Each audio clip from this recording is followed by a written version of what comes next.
ಶುಭೋದಯ ಗೆಳೆಯರೇ, ತಮ್ಮೆಲ್ಲರಿಗೂ ಬೆಳಗಿನ ವಂದನೆಗಳು. ಕರ್ನಾಟಕದ ಸಿಂಹ ಹಾಗೂ KS ಡಿಜಿಟಲ್ ನ್ಯೂಸ್ ವತಿಯಿಂದ ತಮಗೆಲ್ಲರಿಗೂ ಆದರದ ಸ್ವಾಗತ ಸುಸ್ವಾಗತ. ನೋಡಿ, ಇಂದು ನಾವು ದಾವಣಗೆರೆಯಲ್ಲಿ ದೇವನಗರಿ ಎಂದು ಮುಂಚಿತವಾಗಿ ದೇವನಗರಿ ಎಂದು ಬಿಂಬಿತವಾಗಿ ಹಾಗೂ ದಾವಣಗೆರೆ ಎಂದು ಹೆಸರು ಪಡೆದಿರುವಂಥ ದಾವಣಗೆರೆ ನಗರದಲ್ಲಿ ನಾವು ಹಿಂದೆ ಇದ್ದೀವಿ. ನೋಡಿ, ದಾವಣಗೆರೆಯ ವೈಶಿಷ್ಟ್ಯತೆ ಏನು ನಿಮಗೆ ಎಲ್ಲ ತಿಳಿಸಿ ಹೇಳ್ತೀನಿ. ಇಲ್ಲಿ ಶಾಮನೂರು ಶಿವಶಂಕರಪ್ಪ ಖಾಸಗಿ ಬಸ್ ಸ್ಟ್ಯಾಂಡ್ ನಿಲ್ದಾಣ ಅಂತ ಮಾಡಿದ್ದಾರೆ. ಆದರೆ ಈ ಬಸ್ ನಿಲ್ದಾಣದಲ್ಲಿ ಖಾಸಗಿ ಬಸ್ಗಳಂತೂ ನಿಲ್ಲುವುದೇ ಇಲ್ಲ. ಯಾರಾದರೂ ಹೊಸಬ್ರು ದಾವಣಗೆರೆಗೆ ಬಂದರೆ ಖಾಸಗಿ ಬಸ್ ನಿಲ್ದಾಣಕ್ಕೆ ಹೋಗ್ಬೇಕಂದ್ರೆ ಅವರಿಗೆ ಗೊತ್ತೇ ಇಲ್ಲ. ಇಲ್ಲೆಲ್ಲ ನಡ್ತಿರ್ತಕ್ಕಂಥ ಅನಾನುಕೂಲತೆಗಳ ಬಗ್ಗೆ ನಿಮ್ಮ ಮುಂದೆ ಒಂದೊಂದಾಗಿ ಬಿಚ್ಚಿಡ್ತಾ ಇದ್ದೀನಿ, ನೋಡ್ಕೊಳ್ಳಿ ನೀವೇ. ಪ್ರೀತಿಯ ಸ್ನೇಹಿತರೆ, ನಮ್ಮ ವರದಿಗಾರ ಮಾತಾಡಿದ್ದು ನಿಮಗೆಲ್ಲ ಬೆಣ್ಣೆ ನಗರಿ ಅಂತ ಕರೆಸಿಕೊಳ್ಳೋ ದಾವಣಗೆರೆ ಒಂದು ಬಹಳ ಪವಿತ್ರವಾದ ಸ್ಥಳ. ನಮ್ಮ ಶಾಮನೂರು ಶಿವಶಂಕರಪ್ಪನವರು ಕನಸು ಕಾಣಿದ್ದಾರೆ. ಅದೇನೆಂದರೆ ನಮ್ಮ ದಾವಣಗೆರೆಗೆ ಒಂದು ಖಾಸಗಿ ಬಸ್ ನಿಲ್ದಾಣ ಮಾಡಬೇಕು ಅಂತ ಕನಸು ಇರುತ್ತೆ. ಆ ಕನಸಿನ ತಕ್ಕನಾಗಿ ಸರ್ಕಾರಕ್ಕೆ ಹಾಕಿ ಕೋಟ್ಯಾಂತರ ಬಾಣ ಬಿಡುಗಡೆ ಮಾಡಿಸಿ ಒಳ್ಳೆಯ ಹೈಟೆಕ್ ಬಸ್ ನಿಲ್ದಾಣನ. ಆದರೆ ಇಲ್ಲಿ ನೋಡಿದ್ರೆ ಮನಸ್ಸಿಗೆ ಬೇಜಾರಾಗುತ್ತೆ. ಯಾಕೆಂದರೆ ನಾವು ನೀವು ನೋಡ್ದಂಗೆ ತಿಳ್ಕೊಂಡಂಗೆ ಅಲ್ಲಿ ಏನೂ ಇಲ್ಲ. ಖಾಸಗಿ ಬಸ್ ನಿಲ್ದಾಣ ಇರಲಿ, ಚೆನ್ನಾಗಿರಲಿ, ಒಳ್ಳೊಳ್ಳೆ ಬಸ್ಗಳು ಹೈಟೆಕ್ ಕಾಣಲಿ ಅಂತೇಳಿ ಶಿವಶಂಕರಪ್ಪನವರು ಈ ಬಸ್ ನಿಲ್ದಾಣ ಮಾಡಿಸಿದ್ರು. ಆದರೆ ಇಲ್ಲಿ ಯಾರು ಒಂದೇ ಒಂದು ಬಸ್ಸು ಬಂದು ನಿಂತ್ಕೊಳ್ಳಲ್ಲ ಕಟ್ಟಿ. ನೋಡಿ, ಇಲ್ಲಿ ಆಟೋ ಕ್ಯಾಬು ಸ್ಟ್ಯಾಂಡ್ ಮಾಡ್ಕೊಂಡಿದ್ದಾರೆ. ನಾಯಿ ನರಿಗಳು ಇಲ್ಲಿ ಓಡಾಡ್ತಿದ್ದಾವೆ. ಇಲ್ಲಿ ಮನುಷ್ಯನು ಕಾಣೋದಿಲ್ಲ.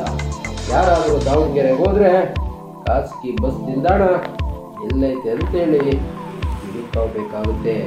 ಅಂಥ ಪರಿಸ್ಥಿತಿನ ಇಲ್ಲಿ ದಾವಣಗೆರೆ ಜನತೆ ತಂದಿಟ್ಟಿದ್ದಾರೆ. ಶಾಮನೂರು ಶಿವಶಂಕರವರ ಕನಸು ನುಚ್ಚುನೂರು ಮಾಡಕೊಟ್ಟಿದ್ದಾರೆ. ಅವರು ಸಾರ್ವಜನಿಕರಿಗೋಸ್ಕರ ಒಂದು ನೆನಪಾಗಿರಲಿ ಅಂತ ಹೇಳಿ ಈ ಬಸ್ ನಿಲ್ದಾಣನ ಮಾಡಿಸಿದರು. ಆದರೆ ಒಂದು ಖಾಸಗಿ ಬಸ್ಸು ಈ ಬಸ್ ನಿಲ್ದಾಣಕ್ಕೆ ಬರಲ್ಲ. ಇಲ್ಲಿ ಕೇವಲ ಆಟೋಗಳು ಕ್ಯಾಬ್ಗಳು ಮಾತ್ರ ಇಲ್ಲಿ ಬರ್ತಿದ್ದಾವೆ. ಇದು ಸಾರ್ವಜನಿಕರಿಗೆ ಉಪಯೋಗ ಆಗಲಿ, ಸಾರ್ವಜನಿಕರಿಗೆ ಉಪಯೋಗ ಮಾಡ್ಕೊಳ್ಳಿ ಅಂತೇಳಿ ಅವರು ಮಾಡಿದರು. ಆದರೆ ಇಲ್ಲಿ ಯಾರು ಇದನ್ನ ಯೂಸ್ ಮಾಡಕ್ಕೆ ಹೋಗ್ತಾ ಇಲ್ಲ. ಏಕೆಂದರೆ ಮುಖ್ಯವಾಗಿ ಖಾಸಗಿ ಬಸ್ಗಳೇ ಈ ಬಸ್ ನಿಲ್ದಾಣಕ್ಕೆ ಬರೋದಿಲ್ಲ ಇಲ್ಲ. ನೋಡಿ, ನೀವೇನೇ ಇಲ್ಲಿ ಒಣ ಹೊಡೆಯೋ ಥರ ಕಾಣ್ತಾ ಇದೆ. ದಯಮಾಡಿ ನಾನು ಕೇಳ್ಕೊಳ್ಳೋದಿಷ್ಟೇ, ಮುಂದೆ ಆದರೂ ಬಸ್ಗಳು ಈ ಬಸ್ ನಿಲ್ದಾಣನ ಉಪಯೋಗಿಸ್ಕೊಬೇಕಾಗಿದೆ. ಇಲ್ಲಾಂದರೆ ನಿಮಗೆ ಪಾಳು ಬಿದ್ದು ಶಾಮನೂರು ಶಿವಶಂಕರಮ್ಮನವರ ಕನಸನ್ನ ನುಚ್ಚುನೂರು ಮಾಡೋ ಪರಿಸ್ಥಿತಿ ಬರ್ತದೆ. ದಯಮಾಡಿ ನಾವು ಕೇಳ್ಕೊಳ್ಳೋದಿಷ್ಟೇ, ಇದು ನಿಮಗೋಸ್ಕರ, ನಿಮ್ಮ ಅನುಕೂಲಗೋಸ್ಕರ ಅವರು ಮಾಡಿಸಿರೋದು. ಇಂಥ ಮಹಾನುಭಾವರು ಮಾಡಿಸಿರೋ ಅಂಥ ಜಾಗನ ಇಲ್ಲಾಂದರೆ ನಿಮಗೆ ಅಭಿವೃದ್ಧಿಗೆ ಆಗ್ತದೆ.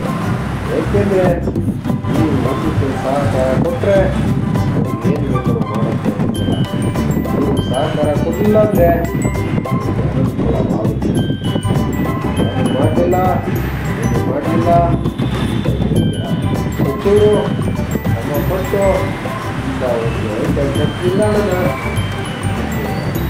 ಆದರೆ ಇಲ್ಲಿ ಕ್ಯಾಬ್ಗಳು ಆಟೋಗಳು ಬಂದು ನಿಂತಿದ್ದಾರೆ. ಆದರೆ ಎಲ್ಲಿ ವ್ಯವಸ್ಥೆಯಲ್ಲಿ ಸಾರ್ವಜನಿಕರು ಹುಡುಕಾಡಬೇಕಾಗಿದೆ. ಆ ರೀತಿ ಆಗದೆ ಇರಲಿ. ಬಸ್ಗಳು ಇಲ್ಲೇ ಬಂದು ಪ್ರಯಾಣಿಕರಿಗೆ, ಸಾರ್ವಜನಿಕರಿಗೆ ಉಪಯೋಗ ಆಗಲಿ ಅಂತೇಳಿ ನಮ್ಮ ಮಾಧ್ಯಮದ ಮುಖಾಂತರ ತಲುಪಿಸ್ತೀವಿ. ಇನ್ನು ಮುಂದೆ ಆದರೂ ಸಂಬಂಧಪಟ್ಟ ಅಧಿಕಾರಿಗಳು ಖಾಸಗಿ ಬಸ್ ನಿಲ್ದಾಣನ ಉಪಯೋಗ ಪಡೆಯುವಂತೆ ನಾವು ಕೇಳ್ಕೊತಿದ್ದೀವಿ.